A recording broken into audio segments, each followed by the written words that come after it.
ಹುಣಸೂರು ಪಟ್ಟಣದಲ್ಲಿ ಹನುಮ ಜಯಂತಿಯ ಶೋಭಾಯಾತ್ರೆಗೆ ಕ್ಷಣಗಣನೆ ಆರಂಭ ಆಗಿದೆ. ಈ ಬಾರಿ ಬಿಗಿ ಪೊಲೀಸ್ ಬಂದೋಬಸ್ತ್ನ ನೆರವಿನೊಂದಿಗೆ ಹುಣಸೂರು ಪಟ್ಟಣದಲ್ಲಿ ಅದ್ದೂರಿಯಾಗಿ ಹನುಮ ಜಯಂತಿಯನ್ನ ಆಚರಣೆಯನ್ನ ಮಾಡಲಾಗ್ತಾ ಇದೆ.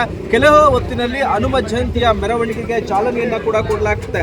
ಇದು ಈ ಬಾರಿಯ ವಿಶೇಷ. ಅಯೋಧ್ಯೆಯ ರಾಮ ಮಂದಿರವನ್ನ ಈ ಬಾರಿ ಸ್ತಬ್ಧ ಚಿತ್ರದ ಮೂಲಕವಾಗಿ ಇಲ್ಲಿ ಸ್ತಬ್ಧ ಚಿತ್ರದಲ್ಲಿ ನಿರ್ಮಾಣವನ್ನ ಮಾಡಲಾಗಿರ್ತಕ್ಕಂಥದ್ದು. ಈ ಬಾರಿ ಜನವರಿ 22ರಂದು ಅಯೋಧ್ಯೆಯ ರಾಮ ಮಂದಿರದಲ್ಲಿ ಶ್ರೀರಾಮನ ಮೂರ್ತಿಯನ್ನ ಪ್ರತಿಷ್ಠಾಪನೆಯನ್ನ ಮಾಡತಕ್ಕಂಥ ಹಿನ್ನೆಲೆಯಲ್ಲಿ ಅಯೋಧ್ಯೆಯನ್ನ ಹೋಲುವಂತಹ ಸ್ತಬ್ಧ ಚಿತ್ರದ ಮೂಲಕ ಈ ಬಾರಿ ಹನುಮ ಜಯಂತಿಯ ಮೆರವಣಿಗೆಯಲ್ಲಿ ಶೋಭಾಯಾತ್ರೆಯ ಮೂಲಕ ಈ ಬಾರಿ ಅಯೋಧ್ಯೆಯ ರಾಮ ಮಂದಿರವು ಕೂಡ ಇರತಕ್ಕಂಥದ್ದು. ಆ ಒಂದು ದೃಶ್ಯಾವಳಿಗಳನ್ನ ನೀವೀಗ ನೋಡಬಹುದು.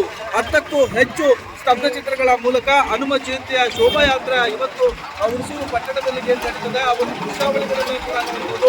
ಹನುಮ ಜಯಂತಿಯ ಮೆರವಣಿಗೆಯಲ್ಲಿ ಸಾಗುವಂತಹ ಸ್ತಬ್ಧ ಚಿತ್ರಗಳು ಇವು. ಏನಂದ್ರೆ ರಾಮ ಲಕ್ಷ್ಮಣ ಸೀತೆಗೆ ನಮಿಸುವಂತಹ ಹನುಮಂತನ ಪಂಚಲೋಹದ ವಿಗ್ರಹವನ್ನು ಕೂಡ ನೀವೀಗ ನೋಡ್ತಾ ಇದ್ದೀವಿ. ಬೃಹತ್ ಆಕಾರದ ಹನುಮ ಮೂರ್ತಿ ಕೂಡ ಇಲ್ಲಿ ಮೆರವಣಿಗೆಯಲ್ಲಿ ಸಾಗ್ತಾ ಇರಬಹುದು. ಆ ನಿಟ್ಟಿನಲ್ಲಿ ಹುಣಸೂರು ಪಟ್ಟಣದಲ್ಲಿ ಬಂದೋಬಸ್ತ್ನ ನೆರವಿನೊಂದಿಗೆ ಅಂದ್ರೆ ಸುಮಾರು 1800ಕ್ಕೂ ಹೆಚ್ಚು ಪೊಲೀಸ್ ಸಿಬ್ಬಂದಿ, ಒಂದು SP, DYSP, ಇನ್ಸ್ಪೆಕ್ಟರ್ ಹಾಗೂ ಸಬ್ ಇನ್ಸ್ಪೆಕ್ಟರ್ಗಳ ಬಂದೋಬಸ್ತ್ನಲ್ಲಿ ಸುಮಾರು 70ಕ್ಕೂ ಹೆಚ್ಚು CC ಕ್ಯಾಮೆರಾಗಳ ಕಣ್ಗಾವಲಿನಲ್ಲಿ ಹನುಮ ಜಯಂತಿಯ ಯಾತ್ರೆ ನಡೀತದೆ. ಈಗ ಏನ್ ನೋಡ್ತಾ ಇದ್ದೀರಾ, ಇದು ಪಂಚಲೋಹದ ಹನುಮನ ವಿಗ್ರಹವನ್ನ ನೀವೀಗ ಏನ್ ಕಾಣ್ತಾ ಇದ್ದೀರಿ.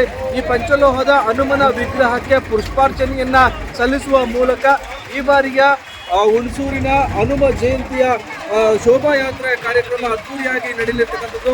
ಆ ನಿಟ್ಟಿನಲ್ಲಿ ಕೆಲವು ಹೊತ್ತಿನಲ್ಲಿ ಹುಣಸೂರು ಪಟ್ಟಣದಲ್ಲಿ ಹನುಮ ಜಯಂತಿಯ ಶೋಭಾಯಾತ್ರೆಯ ಕಾರ್ಯಕ್ರಮ ಜರುಗಲಿರ್ತಕ್ಕಂಥದ್ದು. ಕ್ಯಾಮ್ರಾಮನ್ ಹರೀಶ್ ಜೊತೆ ಸುರೇಶ್, ಟಿವಿ ಮೈಸೂರು.